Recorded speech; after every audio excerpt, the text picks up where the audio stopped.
140 करोड़ परिवारजन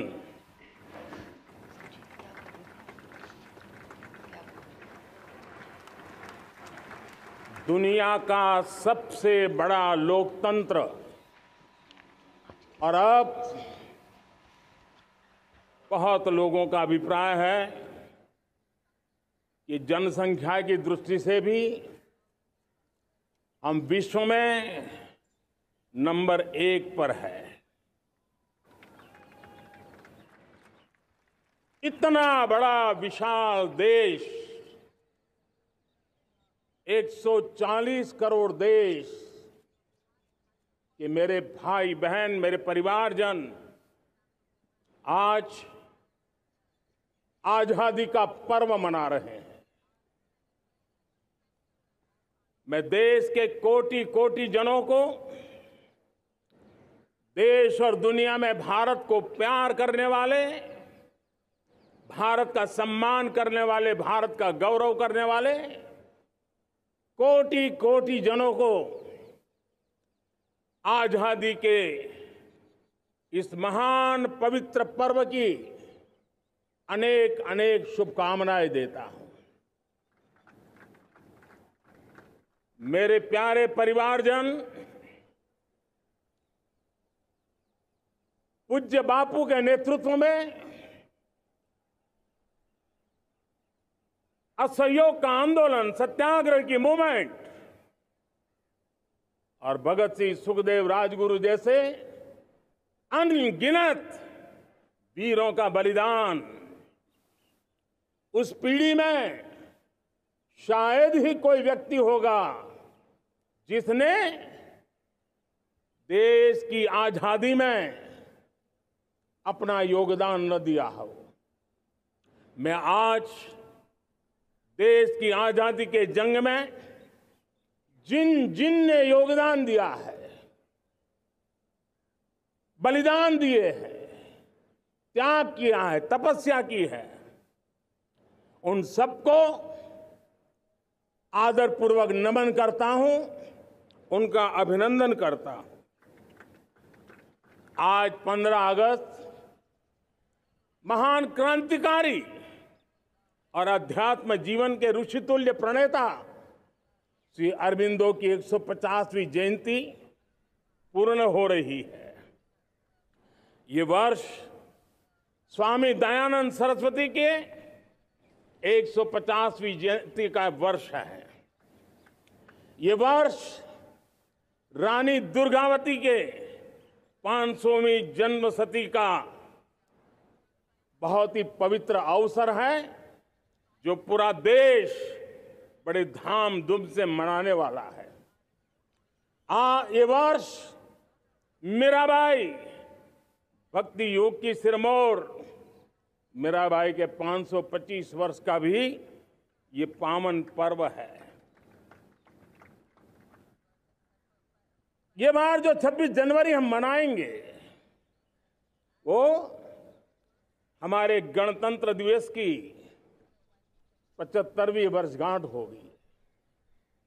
अनेक प्रकार से अनेक अवसर, अनेक संभावनाएं राष्ट्र निर्माण में जुटे रहने के लिए पल पल नई प्रेरणा, पल पल नई चेतना, पल पल सपने, पल पल संकल्प, शायद इससे बड़ा कोई अवसर नहीं हो सकता। मेरे प्यारे परिवारजन,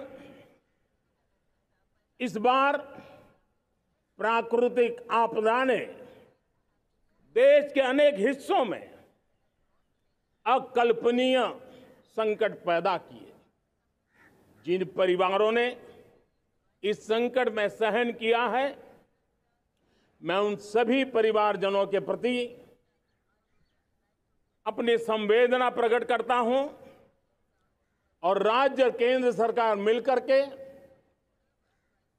उन सभी संकटों से जल्दी से मुक्त होकर के फिर तेज गति से आगे बढ़ेंगे, ये मैं विश्वास दिलाता हूं। मेरे प्यारे परिवारजनों, पिछले कुछ सप्ताह नॉर्थ ईस्ट में, विशेषकर मणिपुर में और हिंदुस्तान के भी अन्य कुछ भागों में, लेकिन विशेषकर मणिपुर में जो हिंसा का दौर चला, कई लोगों को अपना जीवन खोना पड़ा, मां बेटियों के सम्मान के साथ खिलवाड़ हुआ। लेकिन कुछ दिनों से लगातार शांति की खबरें आ रही हैं। देश मणिपुर के लोगों के साथ है। देश मणिपुर के लोगों को पिछले कुछ दिनों से जो शांति बनाए रखी है, उस शांति के पर्व को आगे बढ़ाए और शांति से ही समाधान का रास्ता निकलेगा। और राज्य और केंद्र सरकार मिलकर के उन समस्याओं के समाधान के लिए भरपूर प्रयास कर रही है, करती रहेगी। मेरे प्यारे परिवारजनों, जब हम इतिहास की तरफ नजर करते हैं तो इतिहास में कुछ पल ऐसे आते हैं जो अपनी अमिट छाप छोड़ करके जाते हैं और उसका प्रभाव सदियों तक रहता है।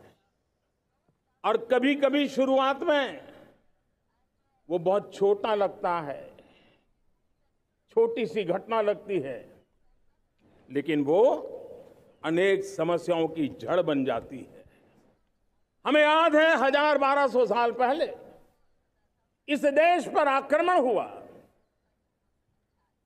एक छोटे से राज्य के छोटे से राजा का पराजय हुआ, लेकिन तब पता तक नहीं था कि एक घटना भारत को 1000 साल की गुलामी में फंसा देगी। और हम गुलामी में जकड़ते गए, जो आया लूटता गया, जो जिसका मन चाहा हम पे आके सवार हो गया। कैसा विपरीत काल रहा होगा वो 1000 साल का। मेरे प्यारे परिवारजनों, घटना छोटी क्यों ना हो, लेकिन 1000 साल तक प्रभाव छोड़ के रही है।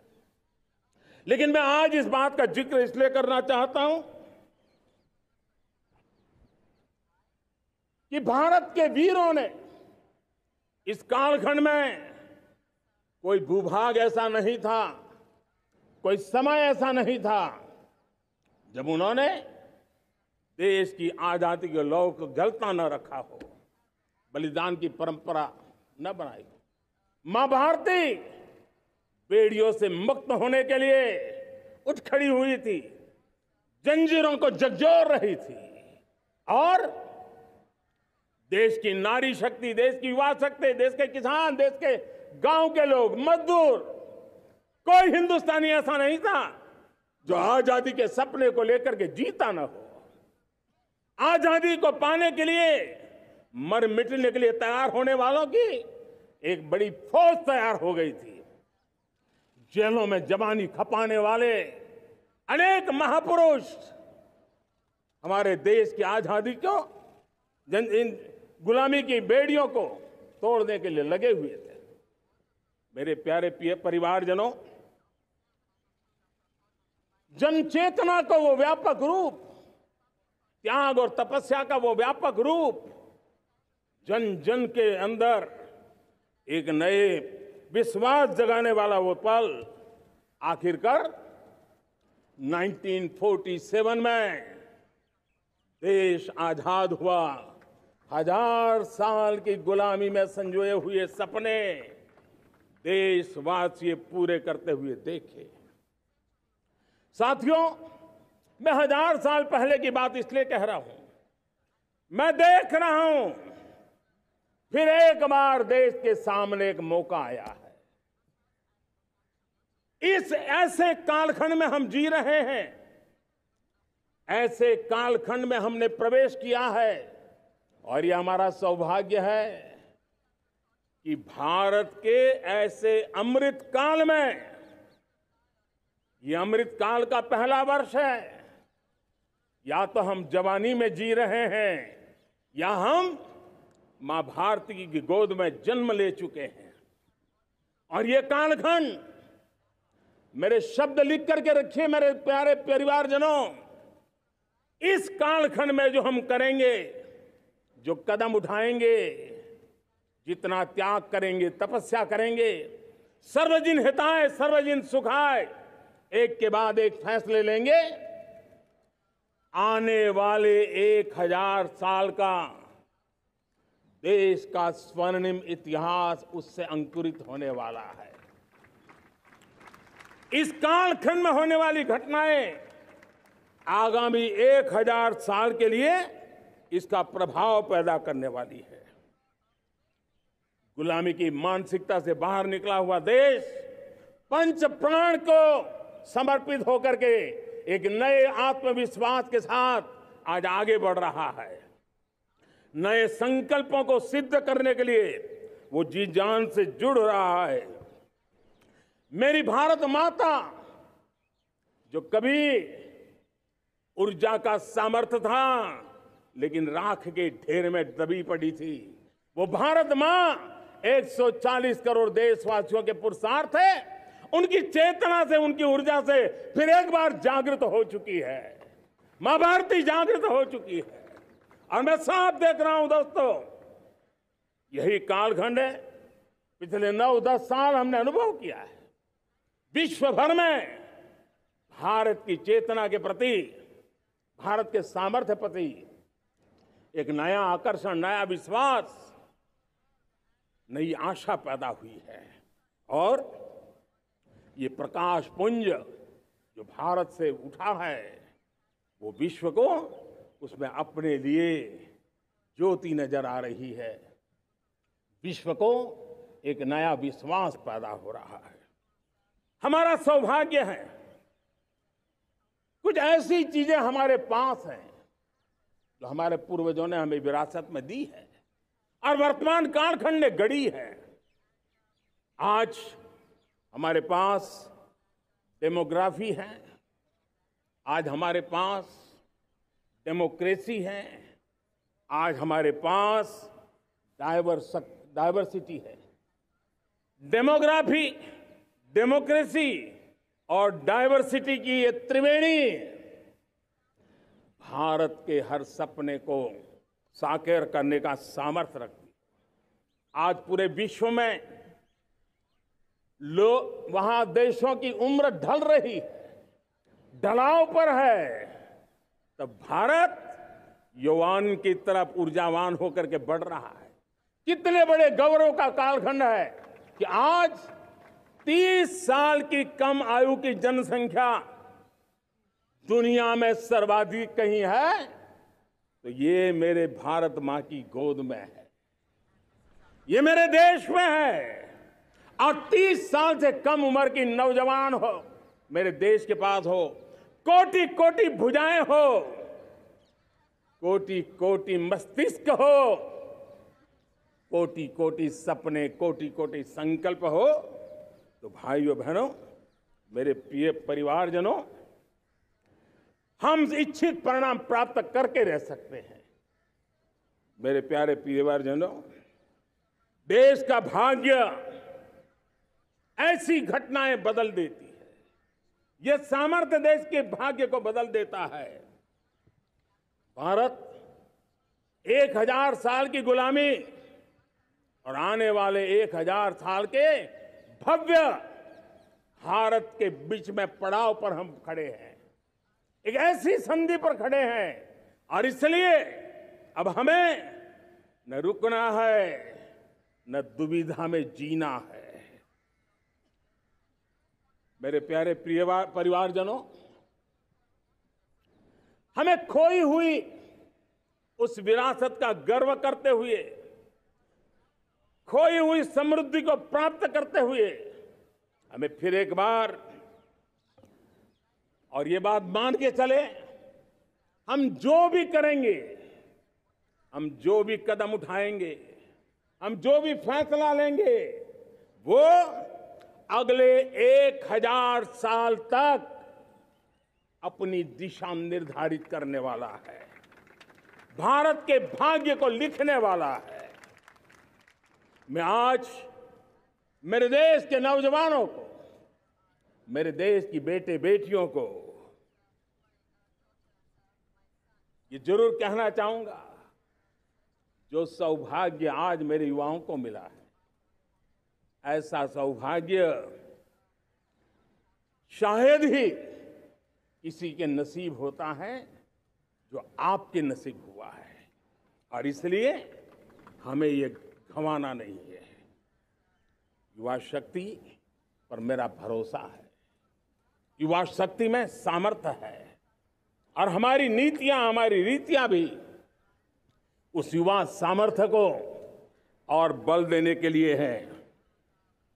आज मेरे युवाओं ने दुनिया में पहले 3 स्टार्टअप इकोसिस्टम में भारत को स्थान दिला दिया है। विश्व के युवाओं को अचंभा हो रहा है भारत के इस सामर्थ्य को लेकर के, भारत की इस ताकत को देख करके। आज दुनिया टेक्नोलॉजी ड्रिवन है और आने वाला युग टेक्नोलॉजी से प्रभावित रहने वाला है, और तब टेक्नोलॉजी में भारत की जो टैलेंट है उसकी एक नई भूमिका रहने वाली है। साथियों, मैं पिछले दिनों G20 समिट में बाली गया था, और बाली में दुनिया के समृद्ध देश, दुनिया के विकसित देश भी, उनके मुखिया मुझे भारत की डिजिटल इंडिया की सफलता के लिए बारीकियों से जानने के लिए इच्छुक थे। हर कोई इसका सवाल पूछता था, और जब मैं उनको कहता था कि भारत ने जो कमाल किया है ना, वो दिल्ली, मुंबई, चेन्नई तक सीमित नहीं है। भारत ने जो कमाल कर रहा है, मेरे टियर 2, टियर 3 सिटी के युवा भी आज मेरे देश का भाग्य गढ़ रहे हैं। छोटे छोटे स्थान के मेरे नौजवान, और मैं आज बड़े विश्वास से कहता हूं, देश का ये जो सामर्थ्य नया नजर आ रहा है, और इसलिए मैं कहता हूं, हमारे छोटे शहर आकार और आबादी में छोटे हो सकते हैं। ये हमारे छोटे छोटे शहर, हमारे कस्बे आकार और आबादी में छोटे हो सकते हैं, लेकिन आशा और आकांक्षा, प्रयास और प्रभाव वो किसी से कम नहीं है। वो सामर्थ्य उनके अंदर है। नए ऐप्स, नए सॉल्यूशन, टेक्नोलॉजी डिवाइस। अब खेलों की दुनिया देखिए, कौन बच्चे हैं?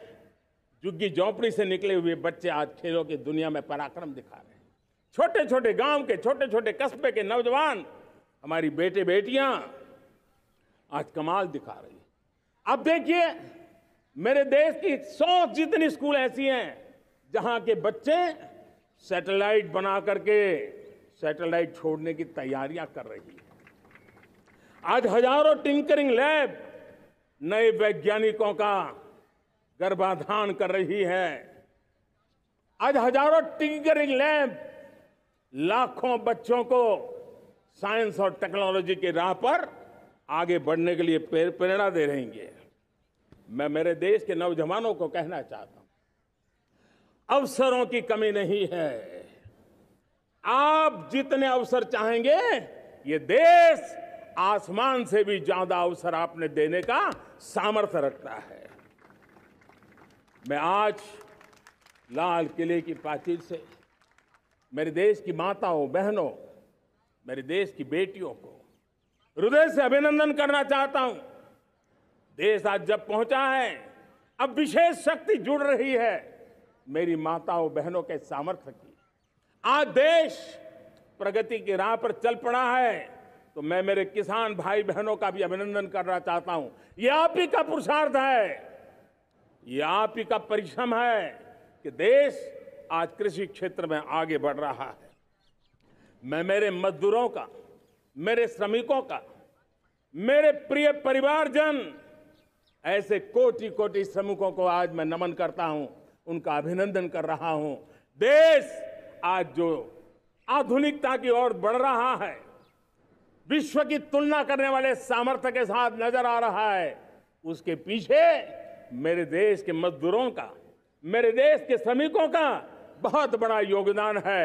आज समय कहता है कि लाल किले की प्राचीर से मैं उनका अभिनंदन करूं, उनका अभिवादन करूं, और ये मेरे परिवारजन 140 करोड़ देशवासी, मेरे इन श्रमिकों का, रेहड़ी पटरी वालों का, फूल सब्जी बेचने वालों का हम सम्मान करते हैं। मेरे देश को आगे बढ़ाने में, मेरे देश को प्रगति की नई ऊंचाई पर ले जाने में प्रोफेशनल्स की बहुत बड़ी भूमिका है, बढ़ती रही है।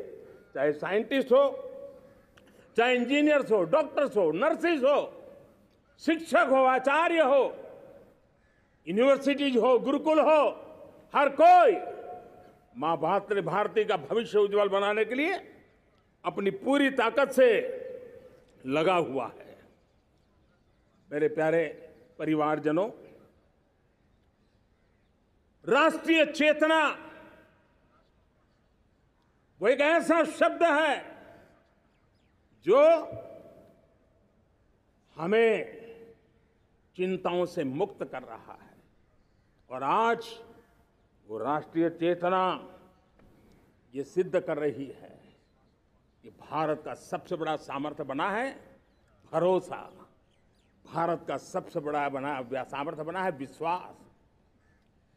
जन जन में हमारा विश्वास, जन जन का सरकार पर विश्वास, जन जन का देश के उज्जवल भविष्य पर विश्वास, और विश्व का भी भारत के प्रति विश्वास।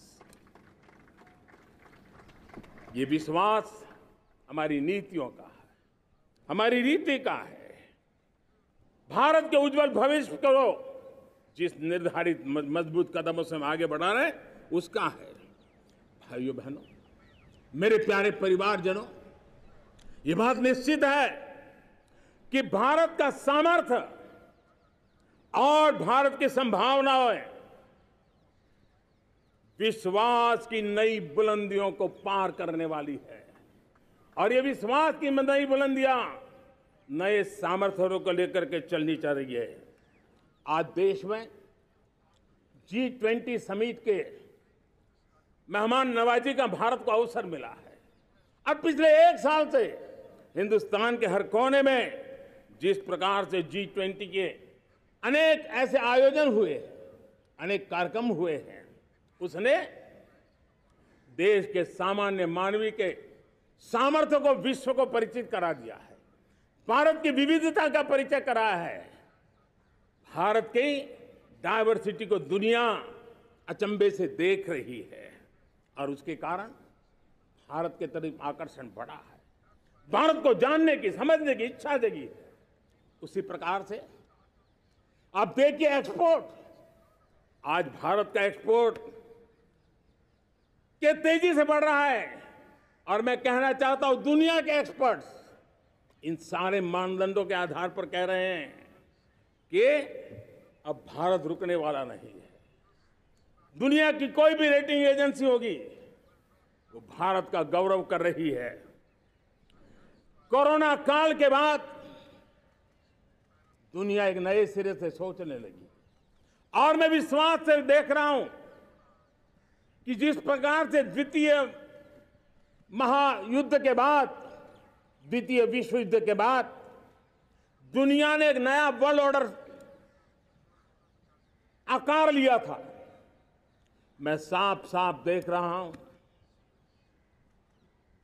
कि कोरोना के बाद एक नया विश्व ऑर्डर, एक नया ग्लोबल ऑर्डर, एक नया जियोपॉलिटिकल इक्वेशन, ये बहुत तेजी से आगे बढ़ रहा है। जियोपॉलिटिकल इक्वेशन की सारे व्याख्याएं बदल रही है, परिभाषाएं बदल रही है, और मेरे प्यारे परिवारजनों, आप गौरव करेंगे।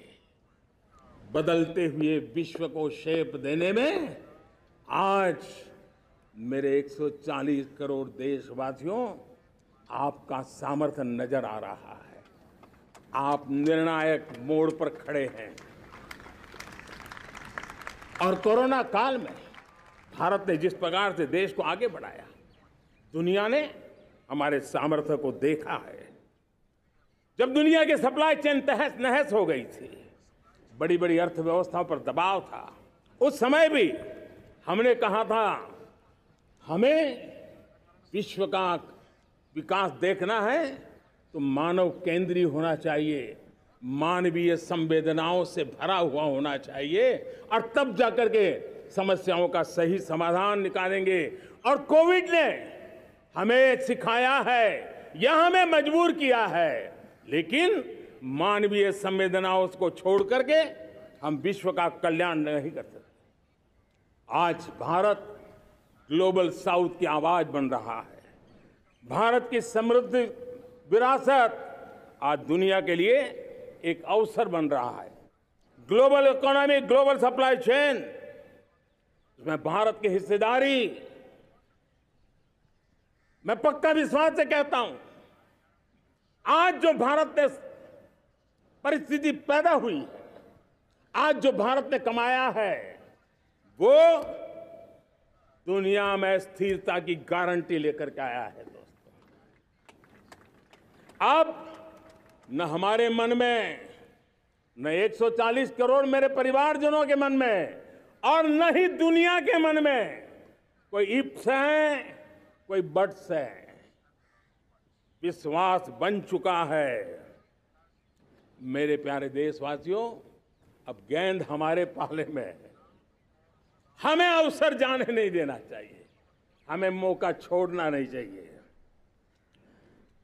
भारत में मैं मेरे देशवासियों का इसलिए भी अभिनंदन करता हूं कि मेरे देशवासियों में एक नीर-क्षीर विवेक का सामर्थ्य है, समस्याओं की जड़ों को समझने का सामर्थ्य है। और इसलिए 2014 में मेरे देशवासियों ने 30 साल के अनुभव के बाद तय किया कि देश को आगे ले जाना है तो स्थिर सरकार चाहिए, मजबूत सरकार चाहिए, पूर्ण बहुमत वाली सरकार चाहिए। और देशवासियों ने एक मजबूत और स्थिर सरकार बनाई। और 3 दशकों के जो अनिश्चितता का कालखंड था, जो अस्थिरता का कालखंड था, जो राजनीतिक मजबूरियों से देश जकड़ा हुआ था, उससे मुक्ति मिली। मेरे प्यारे परिवारजनों, देश के पास आज एक ऐसी सरकार है, वो सर्वजन हिताय सर्वजन सुखाय, देश के संतुलित विकास के लिए समय का पल पल और जनता की पाई पाई, जनता की भलाई के लिए लगा रही है। और मेरी सरकार, मेरे देशवासियों का मन एक बात से जुड़ा हुआ है। हमारे हर निर्णय, हमारे हर दिशा, उसका एक ही मानदंड है, नेशन फर्स्ट, राष्ट्र प्रथम। और राष्ट्र प्रथम यही दूरगामी परिणाम, सकारात्मक परिणाम पैदा करने वाला है। देश में बड़े स्तर पर काम हो रहा है।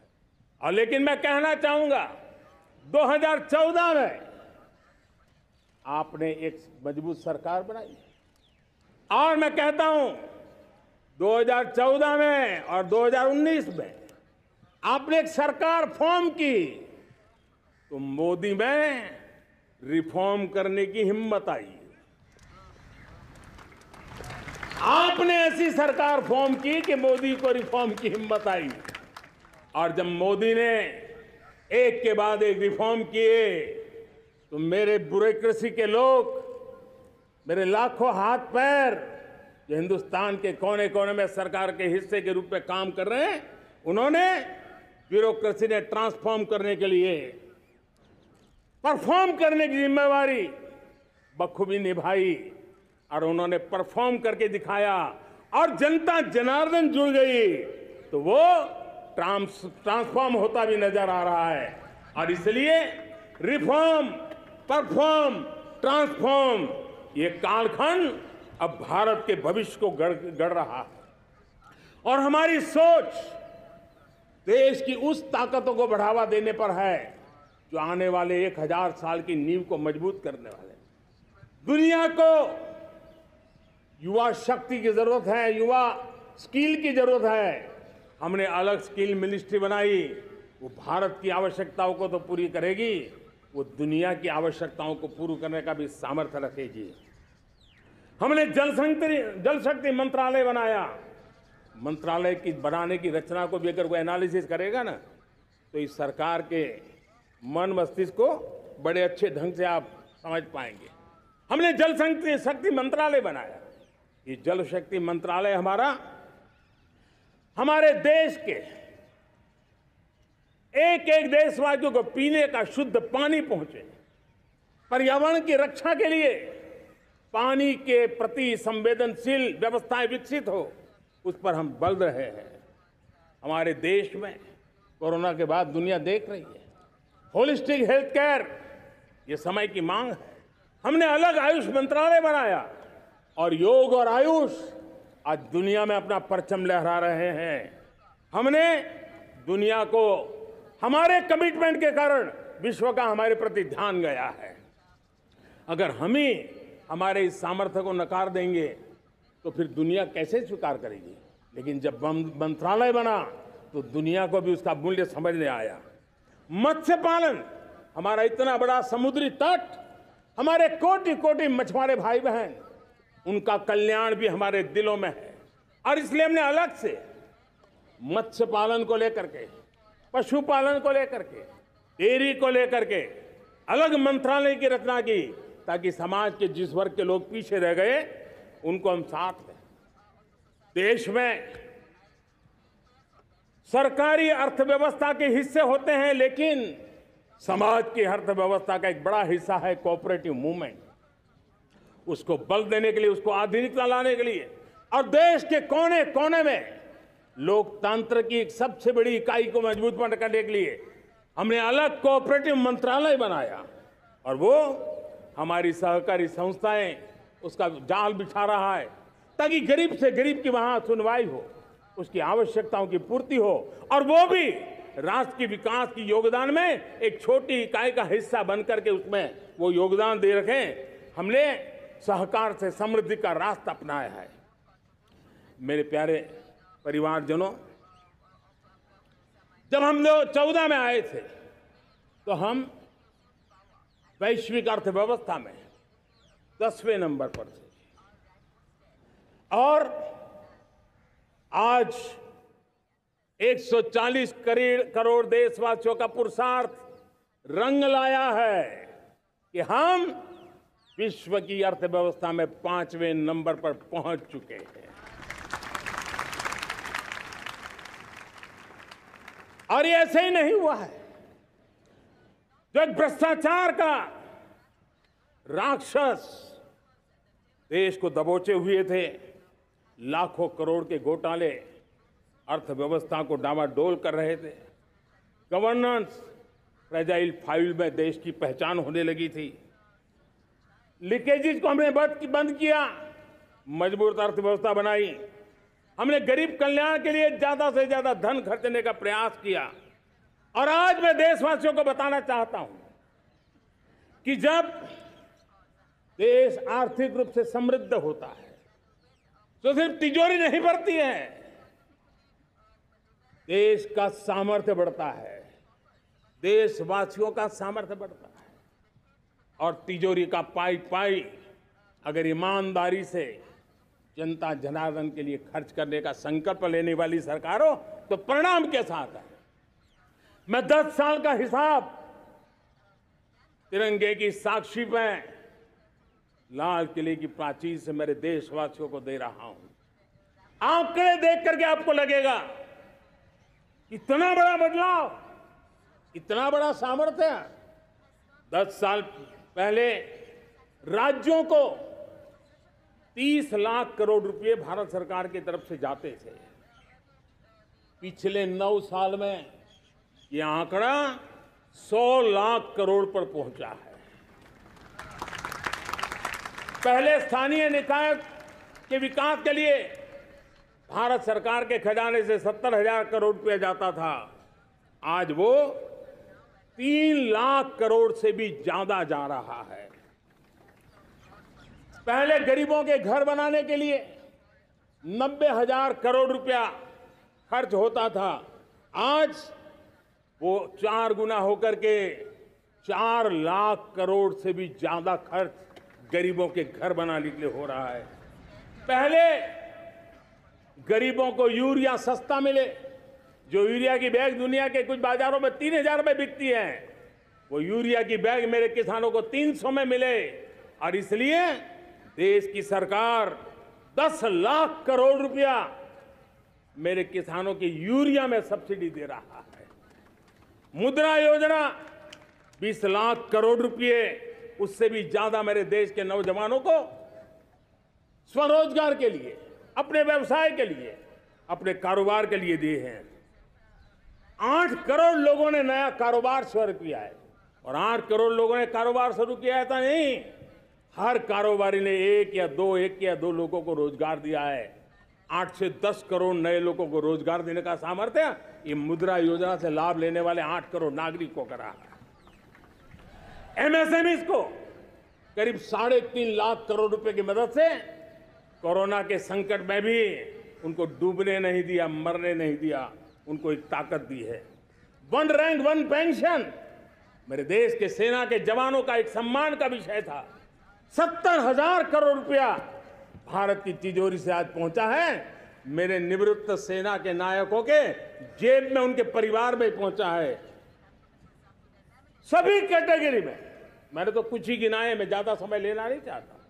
हर कैटेगरी में पहले की तुलना में अनेक गुना धन देश के विकास के लिए, कोने कोने में रोजगार पैदा करने के लिए, पाई पाई का उपयोग भारत का भाग्य बदलने के लिए हो, और इसलिए हमने काम किया है। और मेरे प्यारे प्रियजनों, इतना ही नहीं, हमने इन सारे प्रयासों का परिणाम है कि आज 5 साल के मेरे कार्यकाल में, 5 साल के कार्यकाल में, 5 साल में 13.5 करोड़ मेरे गरीब भाई बहन गरीबी की जंजीरों को तोड़ करके न्यू मिडिल क्लास के रूप में बाहर आए हैं। जीवन का इससे बड़ा कोई संतोष नहीं होता। मेरे प्यारे प्रिय परिवारजनों, और जब 13.5 करोड़ लोग गरीबी की इस मुसीबतों से बाहर निकलते हैं, तो कैसी कैसी योजनाएं उनको मदद दी है। उनको आवास योजना का लाभ मिलना, पीएम स्वनिधि से 50,000 करोड़ रुपया रेहड़ी पटरी वालों तक पहुंचाया है। आने वाले दिनों में, आने वाली विश्वकर्मा जयंती पर एक कार्यक्रम हम लागू करेंगे। इस विश्वकर्मा जयंती पर हम करीब 13-15 हजार करोड़ रुपया से, जो परंपरागत कौशल्य से रहने वाले लोग, जो औजार से और अपने हाथ से काम करने वाला वर्ग है, ज्यादातर ओबीसी समुदाय से, हमारे सुथार हो, हमारे सोनार हो, हमारे राजमिस्त्री हो, हमारे कपड़े धोने वाले काम करने वाले लोग हो, हमारे बाल काटने वाले भाई बहन परिवार हो, ऐसे लोगों को एक नई ताकत देने के लिए हम आने वाले महीने में विश्वकर्मा जयंती पर विश्वकर्मा योजना लॉन्च करेंगे और करीब 13-15 हजार करोड़ से उसका प्रारंभ करेंगे। हमने पीएम किसान सम्मान निधि में 2.5 लाख करोड़ रुपया सीधा मेरे देश के किसानों के खाते में जमा किया है। हमने जल जीवन मिशन, हर घर में शुद्ध पानी पहुंचे, 2 लाख करोड़ रुपया खर्च किया है। हमने आयुष्मान भारत योजना, ताकि गरीब को बीमारी के कारण अस्पताल जाने से जो मुसीबत होती थी उसको मुक्ति दिलाना, उसको दवाई मिले, उसका उपचार हो, ऑपरेशन हो, अच्छे से अच्छी हॉस्पिटल में हो। आयुष्मान भारत योजना के तहत 70,000 करोड़ रुपए हमने लगाए हैं। पशुधन, देश ने कोरोना वैक्सीन की बात तो देश को याद है, 40,000 करोड़ रुपए लगाए, वो तो याद है। लेकिन आपको जानकर के खुशी होगी, हमने पशुधन को बचाने के लिए करीब करीब 15,000 करोड़ रुपया पशुधन के टीकाकरण के लिए लगाया है। मेरे प्यारे देशवासियों, मेरे प्यारे परिवारजनों, जन औषधि केंद्रों ने देश के सीनियर सिटीजन्स को, देश के मध्यम वर्गीय परिवार को एक नई ताकत दी है। जिस संयुक्त परिवार में अगर किसी को एक डायबिटीज जैसा हो जाए, 2-3 हजार रुपया दवाई का बिल स्वाभाविक हो जाता है। हमने जन औषधि केंद्र से जो दवाई बाजार में 100 रुपये में मिलती है, वो 10 रुपया, 15 रुपया, 20 रुपये में दी। और आज देश में 1,000 जन औषधि केंद्रों से मेरे इन बीमारी में जिनको दवाई की जरूरत थी, ऐसे लोगों के करीब 20,000 करोड़ रुपया उनके जेब में बचा है। और ये ज्यादातर मध्यम वर्ग के परिवार के लोग हैं। लेकिन आज उसकी सफलता को देखते हुए मैं देशवासियों को कहना चाहता हूं, जैसे हम एक विश्वकर्मा योजना लेकर के समाज के उस वर्ग को छूने वाले हैं, अब देश में 10,000 जन औषधि केंद्र से हम 25,000 जन औषधि केंद्र का लक्ष्य लेकर के आने वाले दिनों में काम करने वाले हैं। मेरे प्यारे परिवारजनों, जब देश में गरीबी कम होती है तो देश की मध्यम वर्ग की ताकत बहुत बढ़ती है। और अगर दुनिया में, और मैं आपको विश्वास दिलाता हूं, आने वाले 5 साल में मोदी का गारंटी है, देश पहले 3 वैश्विक इकोनॉमी में अपना जगह ले लेगा। ये पक्का जगह ले लेगा। आज जो 13.5 करोड़ गरीबी से बाहर आए हुए लोग हैं, वो एक प्रकार से मध्यम वर्ग की ताकत बन जाते हैं। जब गरीब की खरीद शक्ति बढ़ती है तो मध्यम वर्ग की व्यापार शक्ति बढ़ती है। जब गांव की खरीद शक्ति बढ़ती है तब कस्बे और शहर की आर्थिक व्यवस्था और तेज गति से दौड़ती है। और यही इंटरकनेक्टेड हमारा अर्थचक्र होता है। हम उसको बल लेकर के आगे चलना चाहते हैं। मेरे प्यारे परिवारजनों, शहर के अंदर जो कमजोर लोग रहते हैं, बिना घर को मुसीबत रहती है, मध्यम वर्ग के परिवार अपना खुद का घर का सपना देख रहे हैं, हम उसके लिए भी आने वाले कुछ सालों के लिए एक योजना लेकर के आ रहे हैं। और जिसमें ऐसे मेरे परिवारजन जो शहरों में अपना घर, शहरों में रहते हैं लेकिन किराए के मकान पे रहते हैं, झुग्गी झोपड़ी में रहते हैं, चाल में रहते हैं, अनऑथराइज कॉलोनीज में रहते हैं, ऐसे मेरे परिवारजन अगर अपना मकान बनाना चाहते हैं तो बैंक से जो लोन मिलेगा उसके ब्याज के अंदर राहत दे करके लाखों रुपयों की मदद करने का हमने निर्णय किया है। मेरे मध्यम वर्ग के परिवार को जब 2 लाख से 7 लाख इनकम टैक्स की सीमा बढ़ जाती है तो सबसे बड़ा लाभ सैलरी क्लास को होता है, मेरे मध्यम वर्ग को होता है। इंटरनेट का डेटा बहुत महंगा था 2014 के पहले, आज दुनिया का सबसे सस्ता इंटरनेट का डेटा का खर्चा हो रहा है। हर परिवार के पैसे बच रहे हैं। मेरे प्यारे परिवारजनों, विश्व कोरोना के बाद अभी तक उभर नहीं पाया है। युद्ध ने फिर एक नई मुसीबत पैदा की है। आज दुनिया महंगाई के संकट से जूझ रही है। पूरी दुनिया की अर्थव्यवस्था को महंगाई ने दबोच के रखा है। हम भी दुनिया से जिन सामान की जरूरत होती है लाते हैं, तो हमें सामान तो इंपोर्ट करते हैं। हमारा दुर्भाग्य है कि हमें महंगाई भी इंपोर्ट करनी पड़ती है, क्योंकि पूरी दुनिया को महंगाई ने जकड़ के रखा है। लेकिन मेरे प्यारे परिवारजनों, भारत ने महंगाई को नियंत्रित रखने के लिए भरसक प्रयास किए हैं। पिछले कालखंड की तुलना में हमें कुछ सफलता भी मिली है, लेकिन इतने से संतोष नहीं मान सकते। दुनिया से हमारी चीजें अच्छी है, इतने बात से हम सोच नहीं सकते। मुझे तो मेरे देशवासियों को महंगाई की बोझ कम से कम हो, इस दिशा में और भी कदम उठाने हैं और हम उस कदम को उठा के रहेंगे। मेरा प्रयास निरंतर जारी रहेगा। मेरे प्यारे परिवारजनों, आज देश अनेक क्षमताओं को लेकर के आगे बढ़ रहा है। देश आधुनिकता की तरफ आगे बढ़ने के लिए काम कर रहा है। आज देश रिन्यूएबल एनर्जी पे काम कर रहा है। आज देश ग्रीन हाइड्रोजन पे काम कर रहा है। देश की स्पेस पे क्षमता बढ़ रही है, तो देश की डीप सी मिशन में भी सफलता के साथ आगे चल रहा है। देश में रेल आधुनिक हो रही है, तो वंदे भारत बुलेट ट्रेन भी आज देश के अंदर काम कर रही है। गांव-गांव पक्की सड़कें बन रही है, तो इलेक्ट्रिक बसें, मेट्रो की रचना भी आज देश में हो रहे हैं। आज गांव-गांव तक इंटरनेट पहुंच रहा है, तो क्वांटम कंप्यूटर के लिए भी देश तय कर रहता है।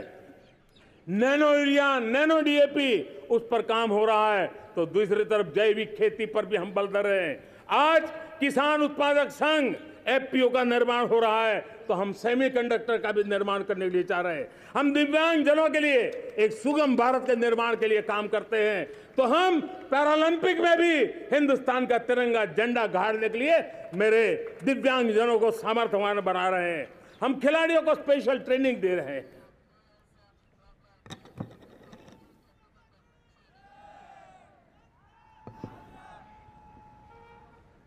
आज भारत पुरानी सोच, पुराने ढर्रे को छोड़ करके लक्ष्यों को तय करके लक्ष्यों को प्राप्त करने की राह से चल रहा है। और जब मैं कहता हूं ना कि जिसका शिलान्यास हमारी सरकार करती है, उसका उद्घाटन भी हमारे कालखंड में करते हैं। इन दिनों जो मैं शिलान्यास कर रहा हूं ना, आप लिख के रखिए, उसके उद्घाटन भी आप सबने मेरे नसीब में ही छोड़े हुए हैं। हमारी कार्य संस्कृति, बड़ा सोचना, दूर का सोचना, सर्वजन हिताय सर्वजन सुखाय सोचना, ये हमारी कार्यशैली रही है। और सोच से भी ज्यादा, संकल्प से भी ज्यादा हासिल कैसे करना, इस ऊर्जा के साथ हम काम करते हैं। हमने आजादी के काल अमृत महोत्सव में 75,000 अमृत सरोवर बनाने का संकल्प किया था। उस समय हमने हर जिले में 75 अमृत सरोवर बनाना संकल्प किया था।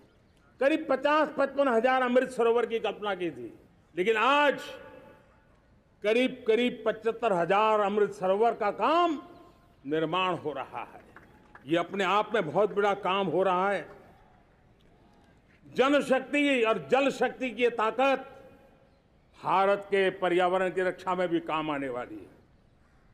18,000 गांवों तक बिजली पहुंचाना, जनधन बैंक खाते खोलना, बेटियों के लिए शौचालय बनाना, सारे टारगेट समय के पहले पूरी शक्ति से पूरे करेगा।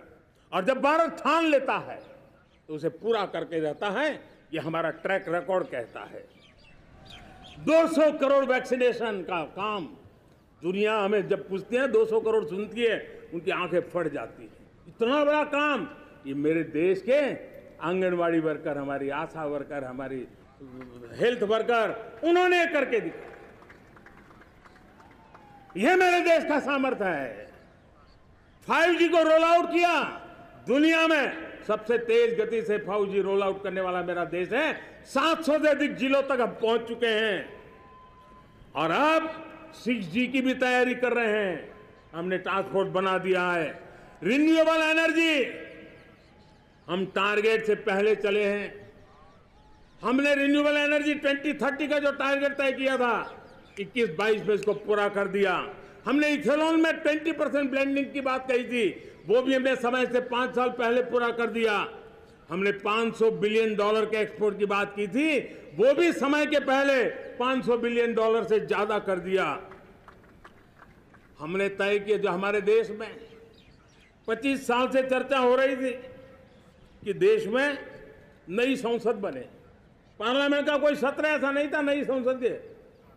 ये मोदी है, समय के पहले नई संसद बना करके रख दिया। मेरे प्यारे भाई बहनों, ये काम करने वाली सरकार है, निर्धारित लक्ष्यों को पार करने वाली सरकार है। ये नया भारत है, ये आत्मविश्वास से भरा हुआ भारत है, ये संकल्पों को चरितार्थ करने के लिए जी जान से जुटा हुआ भारत है। और इसलिए ये भारत न रुकता है, ये भारत न थकता है, ये भारत न हाँफता है और न ही ये भारत हारता है। और इसलिए मेरे प्यारे परिवारजनों, आर्थिक शक्ति बढ़ी है तो हमारी सामरिक शक्ति को भी एक नई ताकत मिली है। हमारी सीमाएं पहले से अधिक सुरक्षित हुई है और मेरे सीमा पर बैठे हुए मेरे जवान जो देश की सीमाओं की रक्षा कर रहे हैं और मेरे देश की आंतरिक सुरक्षा के संभालने वाले यूनिफॉर्म फोर्सेस, मैं आजादी के इस पावन पर्व पर उनको भी अनेक अनेक बधाई देते हुए मेरी बात को आगे बढ़ाता हूं। सेना का अधिकरण हो, हमारी सेना युवा बने, हमारी सेना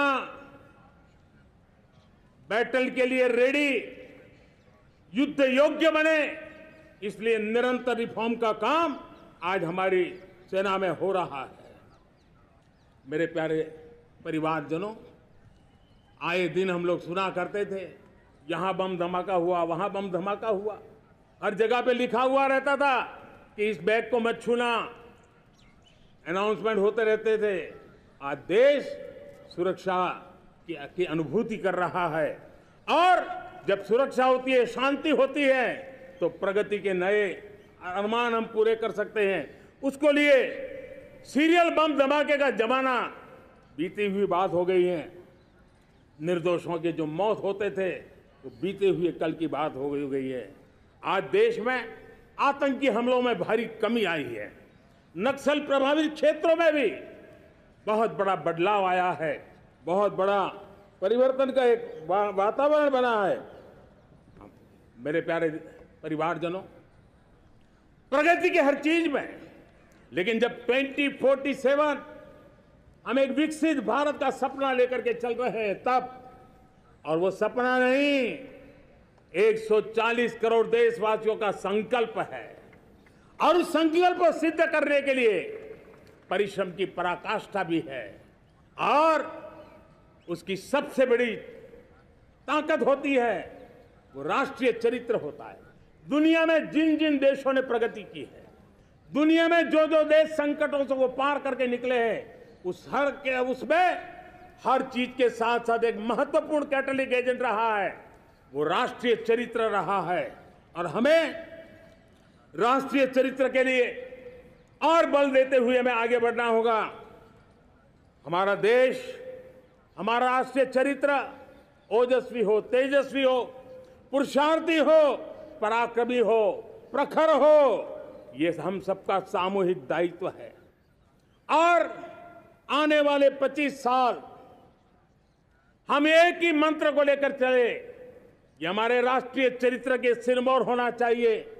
एकता का संदेश, भारत की एकता को जीना, भारत की एकता को आंच आए, न ऐसी मेरी भाषा होगी, न ऐसा मेरा कोई कदम होगा। हर पल देश को जोड़ने का प्रयास मेरी तरफ से भी होता रहेगा। भारत की एकता हमें सामर्थ्य देती है। उत्तर हो, दक्षिण हो, पूर्व हो, पश्चिम हो, गांव हो, शहर हो, पुरुष हो, नारी हो, हम सब ने एकता के भाव के साथ और विविधता भरे देश में एकता का सामर्थ्य होता है। और दूसरी महत्व की बात मैं देख रहा हूं, अगर 2047 में हमें हमारे देश को विकसित भारत के रूप में देखना है तो हमें श्रेष्ठ भारत के मंत्र को जीना होगा, हमें चरितार्थ करना होगा। अब हमारे प्रोडक्शन में, मैंने 2014 में कहा था जीरो डिफेक्ट, जीरो इफेक्ट। दुनिया के किसी भी टेबल पर मेक इन इंडिया चीज हो तो दुनिया को विश्वास होना चाहिए, इससे बेहतर दुनिया में कुछ नहीं हो सकता है। ये अल्टीमेट होगा। हमारी हर चीज, हमारी सर्विसेज होगी तो श्रेष्ठ होगी, हमारे शब्द की ताकत होगी तो श्रेष्ठ होगी, हमारी संस्थाएं होगी तो श्रेष्ठ होगी, हमारी निर्णय प्रक्रियाएं होगी तो श्रेष्ठ होगी। ये श्रेष्ठता का भाव लेकर के हमें चलना होगा। तीसरी बात है, देश में आगे बढ़ाने के लिए एक अतिरिक्त शक्ति का सामर्थ्य भारत को आगे ले जाने वाला है, और वो है विमेन लेड डेवलपमेंट। आज भारत गर्व से कह सकता है कि दुनिया में नागरिक उड्डयन में अगर किसी एक देश में सबसे ज्यादा विमेन पायलट हैं तो मेरे देश में है। आज चंद्रयान की गति हो, मून मिशन की बात हो, मेरी विमेन साइंटिस्ट उसका नेतृत्व कर रहे हैं। आज विमेन सेल्फ हेल्प ग्रुप हो, मेरी 2 करोड़ लखपति दीदी का लक्ष्य लेकर के आज विमेन सेल्फ हेल्प ग्रुप पे हम काम कर रहे हैं। हम हमारी नारी शक्ति के सामर्थ्य को बढ़ावा देते हुए विमेन लेड डेवलपमेंट के, और जब G20 में मैंने विमेन लेड डेवलपमेंट के विषय को आगे बढ़ाया है तो पूरा G20 समूह इसके महत्व को स्वीकार कर रहा है, और उसके महत्व को स्वीकार कर करके वो उसको बहुत बल दे रहे हैं। उसी प्रकार से भारत विविधताओं से भरा देश है। असंतुलित विकास के हम शिकार रहे हैं। मेरा पराया का के कारण हमारे देश के कुछ हिस्से उसके शिकार रहे हैं। अब हमें रीजनल एस्पिरेशंस को, संतुलित विकास को बल देना है, और रीजनल एस्पिरेशंस को लेकर के उस भावना को हमें सम्मान देते हुए, जैसे हमारी भारत माँ का कोई, हमारा शरीर का कोई अंग अगर अविकसित रहे तो हमारा शरीर विकसित नहीं माना जाएगा। हमारा शरीर का कोई अंग दुर्बल रहे तो हमारा शरीर स्वस्थ नहीं माना जाएगा। वैसे ही मेरी भारत माता, उसका कोई एक भूभाग भी, समाज का कोई तबका भी अगर दुर्बल रहे तो मेरी भारत माता समर्थ है, स्वस्थ है, ऐसा बैठ करके हम नहीं बैठ सकते। और इसलिए रीजनल एस्पिरेशंस को हमने एड्रेस करने की आवश्यकता है, और इसलिए हम समाज का सर्वांगीण विकास हो, सर्वस्पर्शी विकास हो, भूभाग के हर क्षेत्र को उसकी अपनी ताकत को खिलने का अवसर मिले, उस दिशा में आगे बढ़ना चाहते हैं। मेरे प्यारे परिवारजनों, भारत एक मदर ऑफ डेमोक्रेसी है। भारत मॉडल ऑफ डाइवर्सिटी भी है। भाषाएं अनेक हैं, बोलियां अनेक हैं, परिधान अनेक हैं, विविधताएं बहुत है। हमने उन सारे को आधार पर आगे बढ़ना है। मेरे प्यारे परिवारजनों, देश के जब मैं एकता की बात करता हूं, तब अगर घटना मणिपुर में होती है तो पीड़ा महाराष्ट्र में होती है, अगर बाढ़ आसाम में आती है तो बेचैन केरला हो जाता है। हिंदुस्तान के किसी भी हिस्से में कुछ भी हो, हम एक अंगांगी भाव की अनुभूति करते हैं। मेरे देश की बेटियों पर जुल्म न हो, यह हमारा सामाजिक भी दायित्व है, यह हमारा पारिवारिक दायित्व भी है, और ये देश के नाते हम सबका दायित्व है। आज जब अफगानिस्तान से गुरु ग्रंथ साहब के स्वरूप को लाते हैं तो पूरा देश गौरव की अनुभूति करता है। जब आज दुनिया के किसी देश में कोविड के काल में मेरा कोई सिख भाई लंगर लगाता है, भूखों को खिलाता है, और दुनिया में वाहवाही होती है, तो हिंदुस्तान का सीना चौड़ा हो जाता है।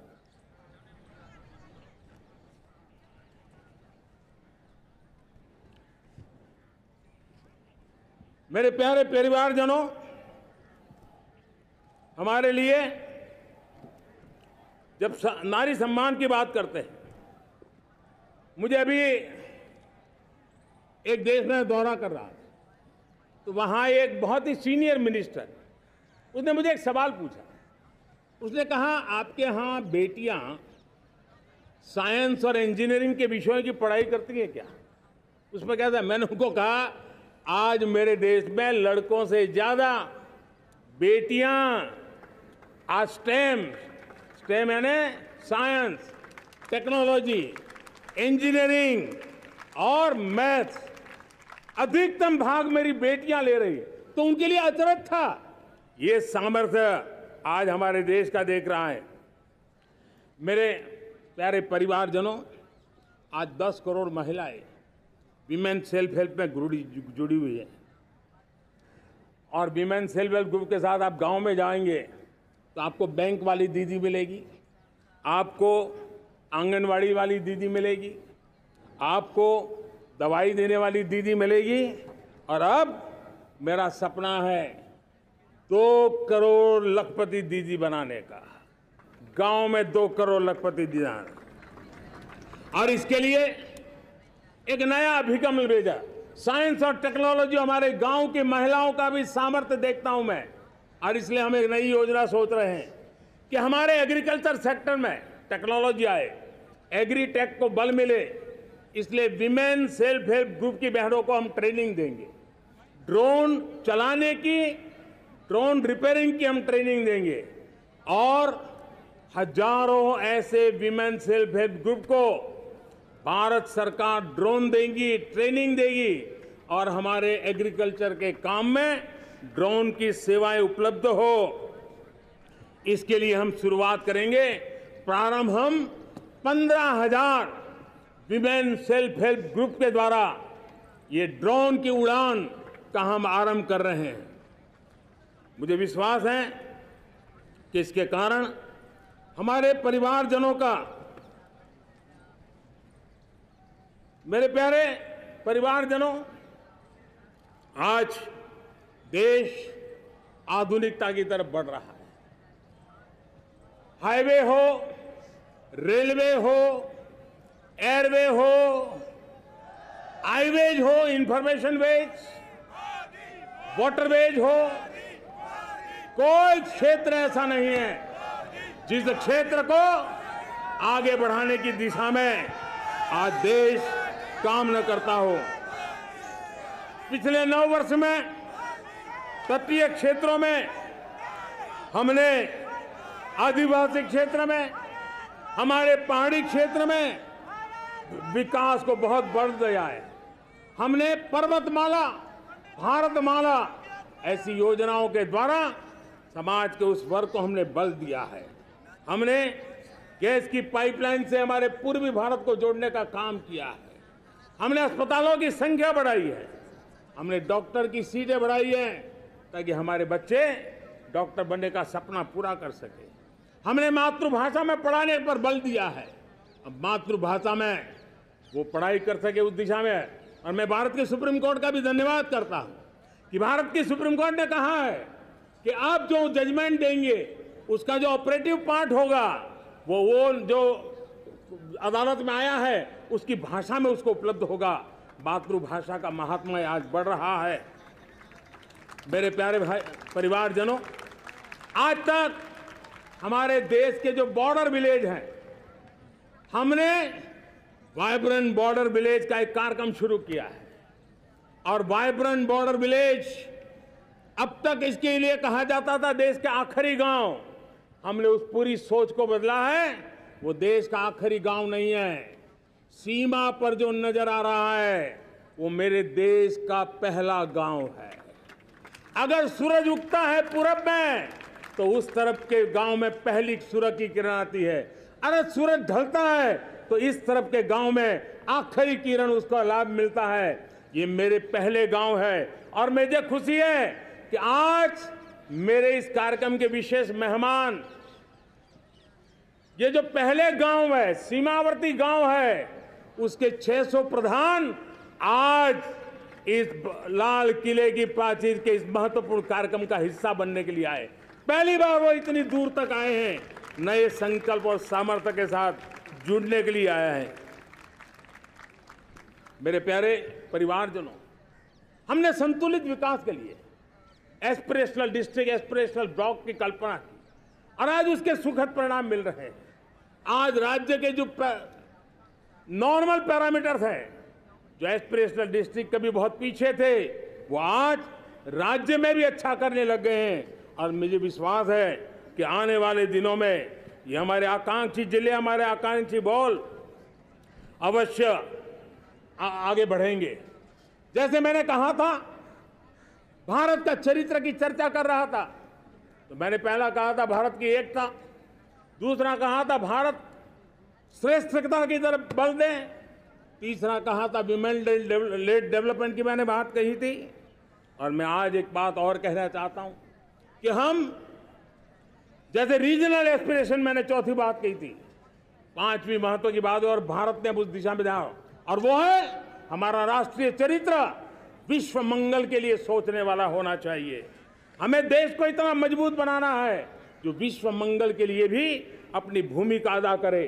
और आज कोरोना के बाद मैं देख रहा हूं जिस प्रकार से संकट की घड़ी में देश ने दुनिया की मदद की, उसका परिणाम है कि आज दुनिया में हमारा देश एक विश्व मित्र के रूप में, विश्व का अटूट साथी के रूप में आज मेरे देश की पहचान बनी है। हमें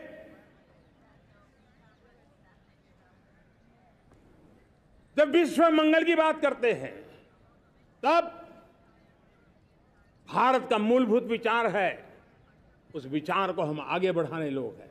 और मुझे खुशी है कि आज अमेरिकी संसद के भी कई चुने हुए गणमान्य प्रतिनिधि भी आज हमारे 15 अगस्त के इस अवसर में हमारे बीच में मौजूद है। भारत की सोच कैसी है, हम विश्व मंगल की बात को कैसे आगे बढ़ाते हैं। अब देखिए, हम जब सोचते हैं तो क्या कहते हैं, हमने दुनिया के सामने ये दर्शन रखा है और दुनिया उस दर्शन को लेकर के हमारे साथ जुड़ रही है। हमने कहा one sun, one world, one grid.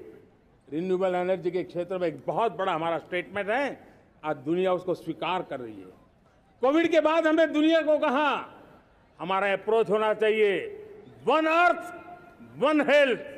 समस्याओं का समाधान तभी होगा जब मानव को, पशु को, पौधे को बीमारी के संबंध में समान रूप से एड्रेस किया जाएगा, तब जाकर के हम करेंगे। हमने G20 समिट के लिए दुनिया के सामने कहा है one world, one family, one future. इस सोच को लेकर के चल रहे हैं। हमने क्लाइमेट को लेकर के दुनिया जो संकट से जूझ रही है, हमने रास्ता दिखाया है, लाइफ मिशन लॉन्च किया है, लाइफस्टाइल फॉर एनवायरनमेंट। हमने दुनिया के सामने इंटरनेशनल सोलर अलायंस बनाया और आज दुनिया के कई देश इंटरनेशनल सोलर अलायंस का हिस्सा बन रहे हैं। हमने बायोडायवर्सिटी का महत्व देखते हुए बिग कैट अलायंस की व्यवस्था को हमने आगे बढ़ाया है। हमने प्राकृतिक आपदा के कारण, ग्लोबल वार्मिंग के कारण इंफ्रास्ट्रक्चर का जो नुकसान होता है, उसके लिए दूरगामी व्यवस्थाओं की जरूरत है और इसलिए coalition for disaster resilient infrastructure CDRI एक समाधान के रूप में दुनिया को दिया है। विश्व आज समुद्रों को संघर्ष का केंद्र बना रहा है, तब हमने दुनिया को सागर का प्लेटफॉर्म दिया है जो वैश्विक समुद्री शांति की गारंटी बन सकता है। हमने पारंपरिक चिकित्सा पद्धतियों को बल देते हुए WHO का एक ग्लोबल लेवल का सेंटर हिंदुस्तान में बनाने की दिशा में काम किया है। हमने योग और आयुष के द्वारा विश्व कल्याण और विश्व के स्वस्थता की दिशा में काम किया है और आज भारत विश्व मंगल की मजबूत नींव डाल रहा है। इस मजबूत नींव को आगे बढ़ाना हम सबका काम है, हम सबकी जिम्मेवारी है। मेरे प्यारे परिवारजनों, सपने अनेक है, संकल्प साफ है, नीतियां स्पष्ट है, नियत के सामने कोई सवाल या निशान नहीं है, लेकिन कुछ सच्चाइयों को हमें स्वीकार करना पड़ेगा और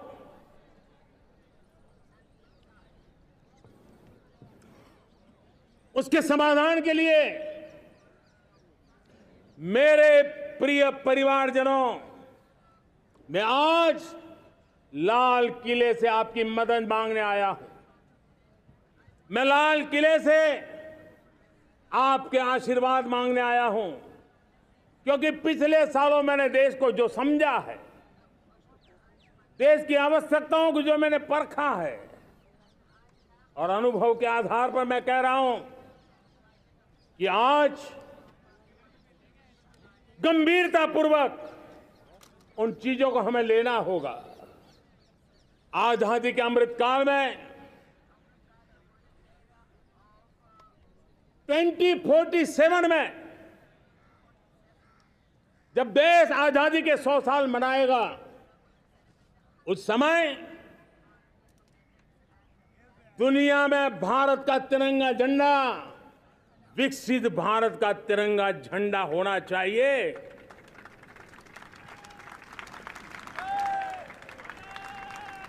रत्ती भर भी हमें रुकना नहीं है, पीछे नहीं हटना है। और इसके लिए शुचिता, पारदर्शिता और निष्पक्षता, ये पहली मजबूती की जरूरत है। हमें उस मजबूती को जितना ज्यादा खाद पानी दे सकते हैं, संस्थाओं के माध्यम से दे सकते हैं, नागरिक के नाते दे सकते हैं, परिवार के नाते दे सकते हैं, ये हमारा सामूहिक दायित्व होना चाहिए। और इसलिए पिछले 75 साल का इतिहास देखिए, भारत के सामर्थ्य में कोई कमी नहीं थी। अरे जो देश कभी सोना की चिड़िया कहा जाता था, वो देश क्यों न फिर से उस सामर्थ्य को लेकर के खड़ा हो सकता है। मेरा अटूट विश्वास है साथियों, मेरे प्रिय परिवारजनों, मेरा अखंड अटूट एक निष्ठ विश्वास है कि 2047 में जब देश आजादी के 100 साल मनाएगा, मेरा देश विकसित भारत बन के रहेगा। और ये मैं मेरे देश के सामर्थ्य के आधार पर कह रहा हूं, मेरे उपलब्ध संसाधनों के आधार पर कह रहा हूं, और सबसे ज्यादा 30 से कम आयु वाली मेरी युवा शक्ति के भरोसे कह रहा हूं, मेरी माताओं बहनों के सामर्थ्य के भरोसे कह रहा हूं।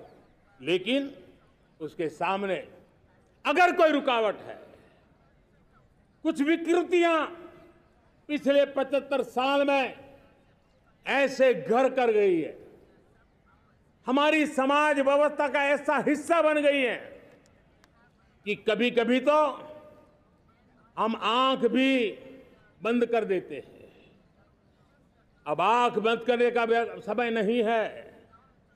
अगर सपनों को सिद्ध करना है, संकल्प को पार करना है, तो हमें ये आंख मिचौली बंद करके, आंख में आंख मिला करके 3 बुराइयों से लड़ना बहुत समय की मांग है। हमारे देश की सारी समस्याओं की जड़ में भ्रष्टाचार ने दिमक की तरह देश की सारी व्यवस्थाओं को, देश के सामर्थ्य को पूरी तरह नोच लिया है। भ्रष्टाचार से मुक्ति, भ्रष्टाचार के खिलाफ जंग हर इकाई में, हर क्षेत्र में। और मैं देशवासियों, मेरे प्रिय परिवारजनों, ये मोदी के जीवन का कमिटमेंट है, ये मेरे व्यक्तित्व का एक कमिटमेंट है कि मैं भ्रष्टाचार के खिलाफ लड़ाई लड़ता रहूंगा। दूसरा, हमारे देश को नोच लिया है परिवारवाद ने। इस परिवारवाद ने देश को जिस प्रकार से जकड़ के रखा है, उसने देश के लोगों का हक छीना है। और तीसरी बुराई तुष्टीकरण की है। ये तुष्टीकरण में भी देश के मूलभूत चिंतन को, देश के सर्व समावेशक हमारे राष्ट्रीय चरित्र को दाग लगा दिए हैं, तहस नहस कर दिया है इन लोगों ने। और इसलिए मेरे प्यारे देशवासियों, इसलिए मेरे प्यारे परिवारजनों, हमें इन 3 बुराइयों के खिलाफ पूरे सामर्थ्य के साथ लड़ना है। भ्रष्टाचार, परिवारवाद, तुष्टीकरण, ये चुनौतियां हमारे, ये ऐसी चीजें पनपी है जो हमारे देश के लोगों का जो आकांक्षा है उसका दमन करती है। हमारे देश के कुछ लोगों के पास जो छोटा मोटा सामर्थ्य है उसका शोषण करती है। ये ऐसी चीजें हैं जो हमारे लोगों की आशा आकांक्षाओं को सवाल या निशान में गाड़ देती है। हमारे गरीब हो, हमारे दलित हो, हमारे पिछड़े हो, हमारे पसमानदा हो, हमारे आदिवासी भाई बहन हो, हमारी माताएं बहनें हो, हमने सबने उनके हकों के लिए इन 3 बुराइयों से मुक्ति पानी है। हमें भ्रष्टाचार के खिलाफ एक नफरत का माहौल बनाना है। जैसे गंदगी हमें नफरत पैदा करती है ना, मन में गंदगी पसंद नहीं है, ये सार्वजनिक जीवन की इससे बड़ी कोई गंदगी नहीं हो सकती। और इसलिए हमारे स्वच्छता अभियान को एक नया मोड़ ये भी देना है कि हमें भ्रष्टाचार से मुक्ति पानी है। सरकार टेक्नोलॉजी से भ्रष्टाचार की मुक्ति के लिए बहुत प्रयास कर रही है। आपको जानकर के हैरानी होगी, इस देश में पिछले 9 साल में एक काम मैंने ऐसे किया, आंकड़ा सुनोगे तो लोग कहेंगे मोदी ऐसा करता है। जैसे 10 करोड़ लोग करीब करीब जो गलत फायदा उठाते थे वो मैंने रोक दिया। तो आप में से कोई कहेगा आपने लोगों से अन्याय कर दिया। जी नहीं, ये 10 करोड़ कौन लोग थे? ये 10 करोड़ वो लोग थे जिनका जन्म ही नहीं हुआ था और उनके नाम पर उनके विडो हो जाते थे, वो वृद्ध हो जाते थे, वो दिव्यांग हो जाते थे, फायदे लिए जाते थे। 10 करोड़ ऐसे बेनामी जो चीजें चलती थी उसको रोकने का पवित्र काम, भ्रष्टाचारियों की संपत्ति जो हमने जब्त की है ना, वो पहले की तुलना में 20 गुना ज्यादा की है। मेरे प्यारे परिवारजनों, ये आपकी कमाई का पैसा लोग लेकर के भागे थे, 20 गुना ज्यादा संपत्ति को जब्त करने का। और इसलिए लोगों की मेरे प्रति नाराजगी होना बहुत स्वाभाविक है, लेकिन मुझे भ्रष्टाचार के खिलाफ की लड़ाई को आगे बढ़ाना है। हमारे सरकारी व्यवस्था ने पहले कैमरा के सामने तो कुछ हो जाता था, लेकिन बाद में चीजें अटक जाती थी। हमने पहले की तुलना में कई गुना ज्यादा अदालत में चार्जशीट की है और अब जमानतें भी नहीं मिलती हैं। वैसी पक्की व्यवस्था को लेकर के हम आगे बढ़ रहे हैं, क्योंकि हम ईमानदारी से भ्रष्टाचार के खिलाफ लड़ रहे हैं। आज परिवारवाद और तुष्टीकरण, इसने देश का बहुत बड़ा दुर्भाग्य किया है। अब लोकतंत्र में ये कैसे हो सकता है कि पॉलिटिकल पार्टी, और मैं विशेष बल दे रहा हूं पॉलिटिकल पार्टी, आज मेरे देश के लोकतंत्र में एक ऐसी विकृति आई है जो कभी भारत के लोकतंत्र को मजबूती नहीं दे सकती। और वो क्या है बीमारी? परिवारवादी पार्टियां। और उनका तो मंत्र क्या है? Party of the family, by the family and for the family. इनका तो जीवन मंत्र यही है कि उनकी पॉलिटिकल पार्टी, उनका राजनीतिक दल परिवार का, परिवार के द्वारा और परिवार के लिए, परिवारवाद और भाई भतीजावाद प्रतिभाओं के दुश्मन होते हैं, योग्यता को नकारते हैं, सामर्थ्य को स्वीकार नहीं करते हैं। और इसलिए परिवारवाद इस देश के लोकतंत्र की मजबूती के लिए उसकी मुक्ति जरूरी है। सर्वजन हिताय सर्वजन सुखाय, हर किसी को हक मिले इसलिए, और सामाजिक न्याय के लिए भी ये बहुत। उसी प्रकार से तुष्टीकरण ने सामाजिक न्याय का सबसे बड़ा नुकसान किया। अगर सामाजिक न्याय को तबाह किसने किया है तो ये तुष्टीकरण की सोच, तुष्टीकरण की राजनीति, तुष्टीकरण का सरकारी योजनाओं का तरीका, इसने सामाजिक न्याय को मौत के घाट उतार दिया है। और इसलिए हमें तुष्टीकरण, भ्रष्टाचार, ये विकास का सबसे बड़ा दुश्मन है। अगर देश विकास चाहता है, देश 2047 विकसित भारत का सपना का साकार करना चाहता है, तो हमारे लिए आवश्यक है कि हम किसी भी हालत में देश में भ्रष्टाचार को सहन नहीं करेंगे। इस मूड को लेकर के चलना चाहिए। मेरे प्यारे परिवारजनों, हम सबका एक बहुत बड़ा महत्वपूर्ण दायित्व है। आपने जिस प्रकार से जिंदगी जी है, हमारे आने वाली पीढ़ी को ऐसी जिंदगी जीने के लिए मजबूर करना, यह हमारा गुनाह है। यह हमारा दायित्व है कि हमारे आने वाली पीढ़ी को हम ऐसा समृद्ध देश दें, ऐसा संतुलित देश दें, ऐसा सामाजिक न्याय की धरोहर वाला देश दें, ताकि छोटी छोटी चीजों को पाने के लिए उन्हें कभी भी संघर्ष न करना पड़े। हम सभी का कर्तव्य, हर नागरिक का कर्तव्य है, और ये अमृत काल कर्तव्य काल है। हम कर्तव्य से पीछे नहीं उठ सकते। हमें वो भारत बनाना है जो पूज्य बापू के सपनों का था। हमें वो भारत बनाना है जो हमारे स्वतंत्र सेनानियों का सपना था। हमें वो भारत बनाना है जो हमारे वीर शहीदों का था, हमारी वीरांगनाओं का था, जिन्होंने मातृभूमि के लिए अपना जीवन दे दिया था। मेरे प्यारे परिवारजनों, मैं जब 2014 में आपके पास आया था, तब 2014 में मैं परिवर्तन का वादा लेकर के आया था। 2014 में मैंने आपको वादा किया था, मैं परिवर्तन लाऊंगा, और 140 करोड़ मेरे परिवारजन, आपने मुझ पे भरोसा किया और मैंने विश्वास पूरा करने की कोशिश की। रिफॉर्म, परफॉर्म, ट्रांसफॉर्म, वो 5 साल जो वादा था वो विश्वास में बदल गया, क्योंकि मैंने परिवर्तन का वादा किया था। रिफॉर्म, परफॉर्म, ट्रांसफॉर्म के द्वारा मैंने इस वादे को विश्वास में बदल दिया।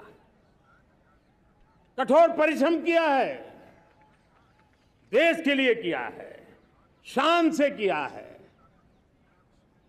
सिर्फ और सिर्फ नेशन फर्स्ट, राष्ट्र सर्वोपरि, इस भाव से किया है। 2019 में परफॉर्मेंस के आधार पर आप सबने मुझे फिर से आशीर्वाद दिया।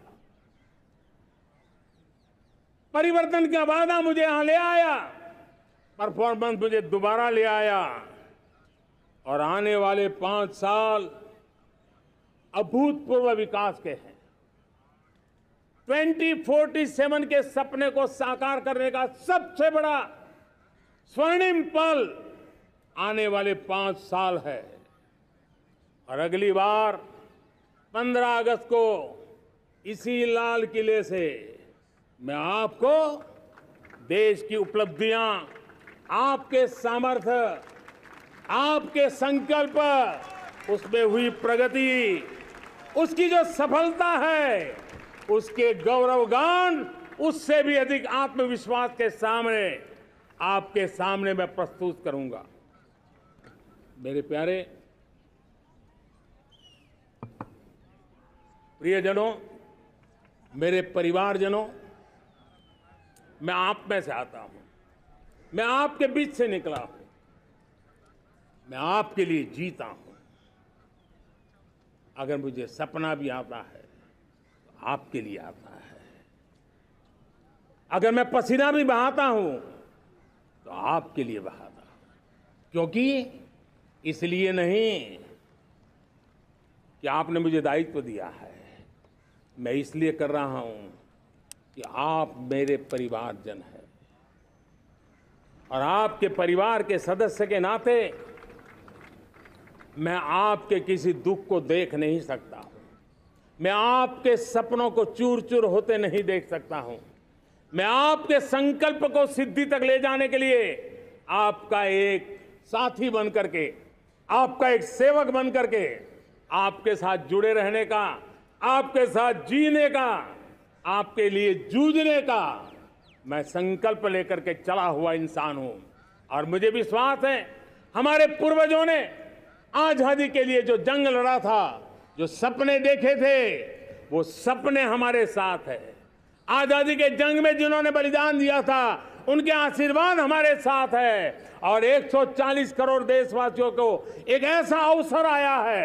ये अवसर हमारे लिए एक बहुत बड़ा संबल लेकर के आया है और इसलिए मेरे प्यारे प्रियजनों, आज जब मैं अमृतकाल में आपके साथ बात कर रहा हूं, ये अमृतकाल का पहला वर्ष है। ये अमृतकाल के पहले वर्ष पर जब मैं आपसे बात कर रहा हूं तो मैं आपको पूरे विश्वास से कहना चाहता हूं, चलता चलाता काल चक्र, चलता चलाता काल चक्र, अमृत काल का भाल चक्र, चलता चलाता काल चक्र, अमृत काल का भाल चक्र, सबके सपने, सबके सपने, अपने सपने, सबके सपने, अपने सपने, पनपे सपने सारे, सबके सपने, अपने सपने, पनपे सपने सारे, धीर चले, वीर चले, धीर चले, वीर चले, चले युवा हमारे, धीर चले, वीर चले, चले युवा हमारे, नीति सही, नीति सही, रीति नहीं, नीति सही, रीति नहीं, गति सही, गति सही, राह नहीं, गति सही, राह नहीं।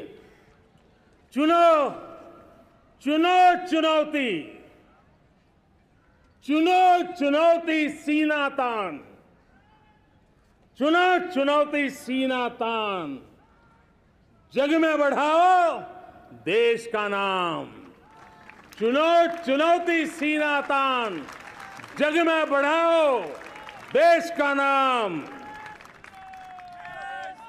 मेरे प्यारे परिवारजनों, हिंदुस्तान के कोने कोने में बैठे हुए मेरे परिवारजन, दुनिया के कोने कोने में जाकर के बसे हुए मेरे परिवारजन, आप सबको आजादी के पावन पर्व की फिर एक बार मैं बहुत बहुत शुभकामनाएं देता हूं। ये अमृतकाल हम सबके लिए कर्तव्य काल है। ये अमृतकाल हम सबको मां भारती के लिए कुछ कर गुजारने का काल है। आजादी का जब जंग चल रहा था 1947 के पहले जो पीढ़ी ने जन्म लिया था, उन्हें देश के लिए मरने का मौका मिला था। वो देश के लिए मरने के लिए मौका नहीं छोड़ते थे, लेकिन हमारे नसीब में देश के लिए मरने का मौका नहीं है।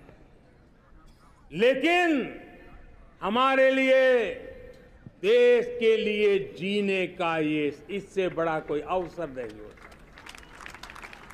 हमें पल पल देश के लिए जीना है। इसी संकल्प के साथ इस अमृतकाल में 140 करोड़ देशवासियों के सपने संकल्प भी बनाने हैं। 140 करोड़ देशवासियों के संकल्प को सिद्धि में भी परिवर्तित करना है और 2047 का जब तिरंगा झंडा फहरेगा तो विश्व एक विकसित भारत का गुणगान करता होगा। इसी विश्वास के साथ, इसी संकल्प के साथ मैं आप सबको अनेक अनेक शुभकामनाएं देता हूं, बहुत बहुत बधाई देता हूं। जय हिंद, जय हिंद, जय हिंद, भारत माता की, भारत माता की, भारत माता की, वंदे वंदे वंदे। बहुत बहुत धन्यवाद।